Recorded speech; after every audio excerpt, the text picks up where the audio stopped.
بسم اللہ الرحمن الرحیم۔ سندھ باد جہازی کی زندگی کا 7واں سفر۔ چھٹے سفر سے واپس آ کر میں پہلے کی طرح عیش و عشرت کی زندگی گزارنے لگا۔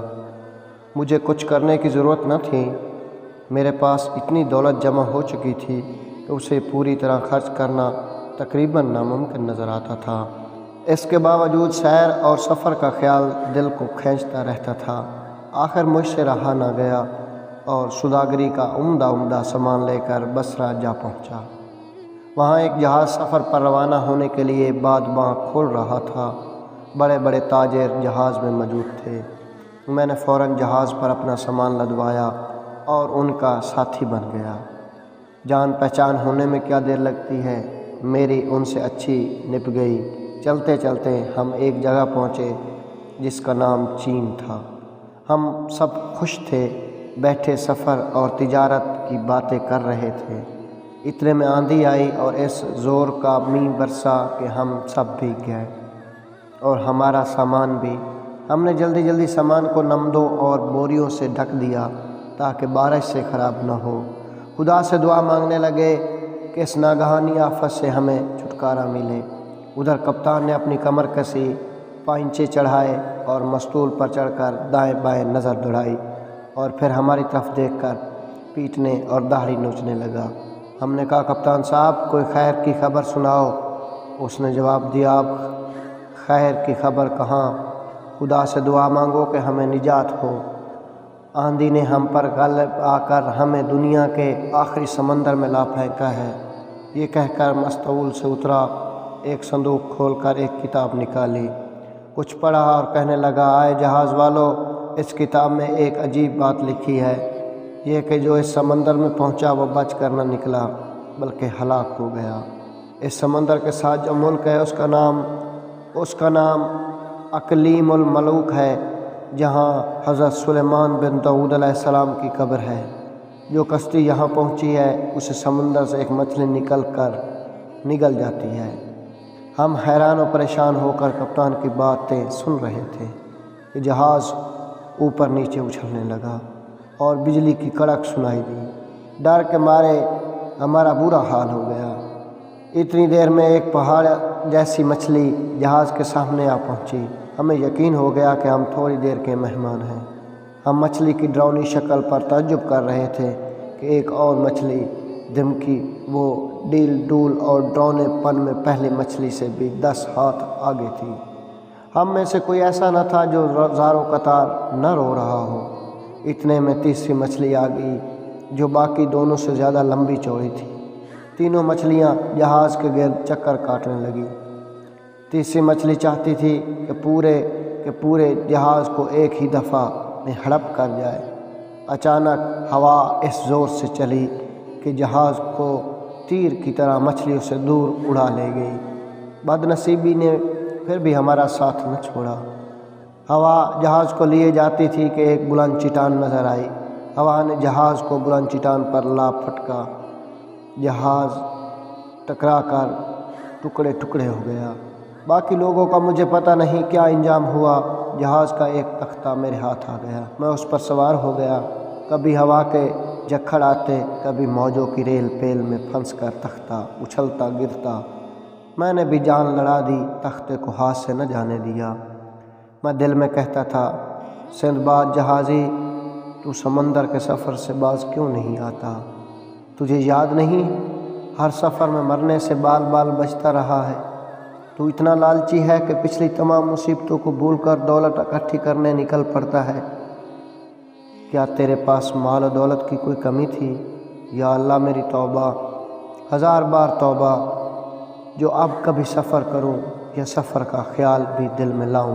2 دن اور 2 راتیں میں تختے سے چمٹا بہا چلا گیا۔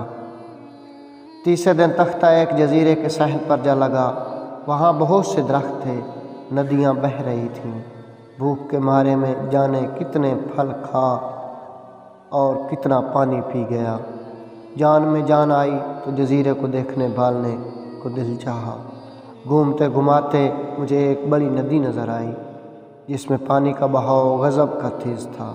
مجھے فوراً یاد آیا کہ چھٹے سفر میں ندی میں کشتی پر سفر کرنے سے میری جان بچی تھی۔ سوچا کہ کس طرح لکڑیاں جمع کر کے کشتی بناؤں، شاید اس مرتبہ بھی کشتی مجھے کسی آبادی تک پہنچا دے۔ آس پاس اونچے اونچے درخت تھے، مجھے معلوم نہ تھا کہ یہ سندل کے درخت ہیں۔ میں نے ان درختوں کی لکڑیاں اکٹھی کر لیں، پھر نرم شاخیں اور گھاس لے کر انہیں رسی کی طرح باندھا۔ ان رسیوں سے لکڑیوں کو مضبوطی سے باندھ کر یوں ایک تختہ نما کشتی تیار ہو گئی۔ میں نے دل میں کہا، اگر میں بچ گیا تو یہ صرف خدا کا کرم ہوگا۔ میں نے کشتی ندی میں ڈالی اور خدا پر بھروسہ کر کے چل پڑا۔ 3 دن گزر گئے، پیاس لگتی تو ندی کا پانی پی لیتا، لیکن کھانے کے لیے میرے پاس کچھ بھی نہیں تھا۔ میں بالکل کمزور ہو گیا اور میرا سر چکرانے لگا۔ چڑیا کے بچے جتنی جان بھی مجھ میں نہ رہی۔ کشتی آخر ایک پہاڑ کے پاس پہنچی جس کے درمیان سے ہو کر ندی گزرتی تھی۔ مجھے پچھلی ندی کی تنگی یاد آئی، خوف مجھ پر غالب آ گیا۔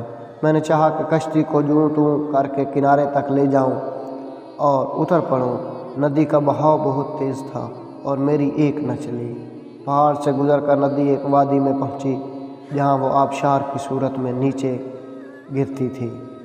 بلندی سے پانی کے گرنے کا شور سن کر دل دہلا جاتا تھا، مگر تیز بہتے پانی کے آگے میرا کیا زور چلتا۔ کشتی ادھر ادھر ڈولتی آبشار کے راستے نیچے جا گری۔ خدا کو مجھے بچانا مقصود تھا۔ نہ تو کشتی ٹوٹی، نہ میں پانی میں گرا۔ جب ہوش ٹھکانے آیا تو دیکھا کہ سامنے ایک عظیم الشان شہر ہے جس میں طرح طرح کی خوشنما عمارتیں ہیں۔ شہر والوں نے جو مجھے اس طرح بہتے دیکھا تو جال اور رسے پھینک کر کشتی کو جکڑ لیا اور کھینچ کر کنارے پر لے آئے۔ میں وہاں آ کر گر پڑا کہ بھوک پیاس، مسلسل جاگنے، تھکاوٹ اور درد سے مجھ میں ذرا دم نہ تھا۔ جو بھیڑ میرے ارد گرد جمع تھی اس میں سے ایک بوڑھا میری طرف بڑھا جو نہایت باروب شخص تھا، قد لمبا، جسم صحت مند، سر کے بال اور داڑھی سفید۔ وہ مجھے حمام لے گیا۔ میں نے پھٹے پرانے میلے کچیلے کپڑے اتار پھینکے اور نہا کر نیا لباس پہنا جو بڑے میاں نے فراہم کیا تھا۔ حمام سے وہ اپنے گھر لے آیا۔ مجھے ایک سجے ہوئے کمرے میں بٹھایا گیا۔ میرے سامنے نہایت عمدہ کھانے چن دیے گئے۔ میں نے پیٹ بھر کر کھایا اور مزے مزے کے شربت پیے۔ بڑے میاں نے اپنے مکان کے پہلو میں ایک گھر میرے رہنے کے لیے خالی کروا دیا۔ کئی ملازم میری خدمت کے لیے مقرر کیے۔ 3 دن تک میں صبح و شام بہترین کھانوں سے لطف اندوز ہوتا رہا اور جو کمزوری مجھے سفر کے دوران میں لاحق ہوئی تھی بالکل دور ہو گئی۔ چوتھے دن بڑے میاں آئے تو کہنے لگے، بڑی خوشی کی بات ہے کہ تو پوری طرح تندرست ہو گیا، تو اسے مل کر ہم سب بہت خوش ہیں۔ میرے ساتھ چل اور جو مال تیرے پاس ہے اسے بیچ ڈال، جو آمدنی ہو اس سے نیا مال خرید۔ سوداگری اسی لین دین کا نام ہے۔ بڑے میاں کی باتیں سن کر میں ہکا بکا رہ گیا اور دل میں کہنے لگا، میرے پاس کون سا مال ہے جسے بیچوں گا؟ بڑے میاں کیسی بہکی بہکی باتیں کر رہے ہیں۔ میں منہ سے کچھ نہ بولا کہ بڑے میاں نے میرے ساتھ بھلائی کی تھی، ان کے لیے کہے تو جھٹلانے کی ہمت مجھ میں نہ تھی۔ بڑے میاں بولے، میرے ساتھ بازار چل، اگر تیرے مال کی صحیح قیمت ملے تو بیچ ڈال، اگر نہ ملے تو میرے گودام میں رکھوا دے، شاید کسی اور دن اچھی قیمت مل جائے۔ میں نے دل میں سوچا کہ بڑے میاں کا کہنا ماننا ہی پڑے گا، چل کر دیکھوں تو صحیح یہ کس مال کا ذکر کر رہا ہے۔ تو ناظرین، امید کرتے ہیں کہ آپ کو سندھ باد جہازی کے 7ویں سفر کے واقعات پسند آئے ہوں گے۔ اگر پسند آئے تو چینل کو سبسکرائب، ویڈیو کو لائک اور کمنٹس میں اپنی رائے کا اظہار ضرور کیجیے گا، کیونکہ آپ کی حوصلہ افزائی سے ہمارے حوصلے بلند ہو جاتے ہیں۔ اگلے ایپیسوڈ تک اجازت دیجیے۔ اللہ حافظ۔